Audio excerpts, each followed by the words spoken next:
Okay. Susan Brewer says, will any of the anti-immigration laws that Arizona is passing hold up in court?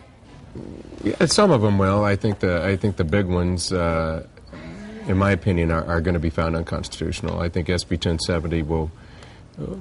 It's been found unconstitutional already. I think it'll stay on that path. I think this effort to overturn the 14th Amendment will be found unconstitutional.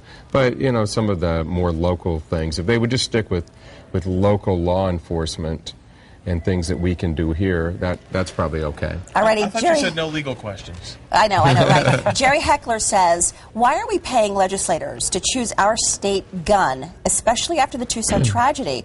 Why are we not instead reforming gun control? Well, that's an interesting question. I guess a lot of these legislators seem to have taken a different message away from the tragedy in Tucson than the rest of the country. I don't know. I don't get it. I joined with Mayor Bloomberg from New York saying we need to close some of the loopholes in our background checks.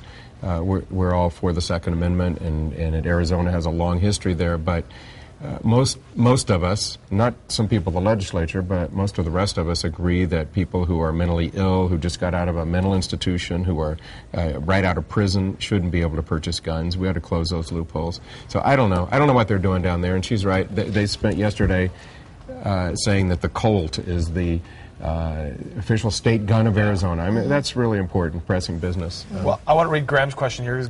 Graham gets frustrated sometimes if we don't read questions. Right. No, and I totally agree. I understand things get crazy here, but Graham writes, what are your thoughts on corporate tax breaks to promote job growth? That's something we've heard a lot about. What do you think about the cuts in spending for education and health care at the same time these corporate tax breaks are given to big business? Well, that's something a lot of people have a hard time stomaching. I understand that frustration. I mean, we have a very tough budget. I think the governor is doing a good job. She's doing as best she can with a tough budget situation. It's only so many places you can cut.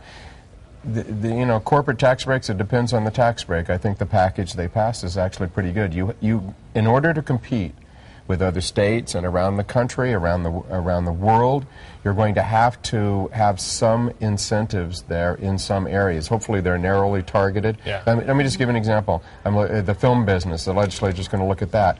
New Mexico, Georgia in particular, put in incentives for filming, and guess what? Nobody films in Arizona anymore. They all go to Georgia or New Mexico or Vancouver, same thing.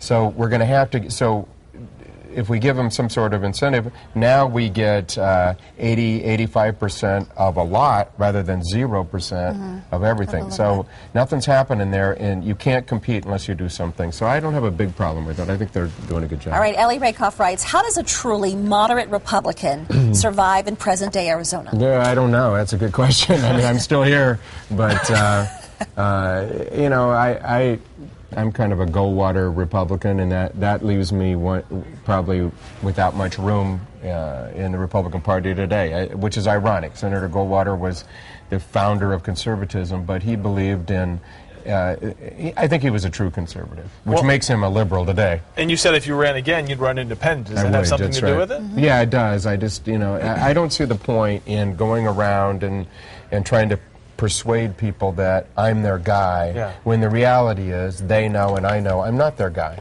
It doesn't mean that I'm wrong or they're wrong. It just means, you know, why try to move yourself to a place where they're at? You just got to say, this is how I feel, and if people like it, great, and if they don't, that's fine as well. All right. But this Republican Party in Arizona is, I don't know, it's got a lot of complete whack jobs as far as I'm concerned. We're going to end on a light note. We got Shan Man, who was our guest yesterday. Yes. He says, if you were stuck on an island, Justin Bieber or the cast of Jersey Shore, who would it be for you? Wow. Well, stuck forever or just for a little while? Let's say for 10 days. 10 seconds. All right, 10 seconds. I'll go with Bieber. He's got the hair. That could be useful. His hair could be useful.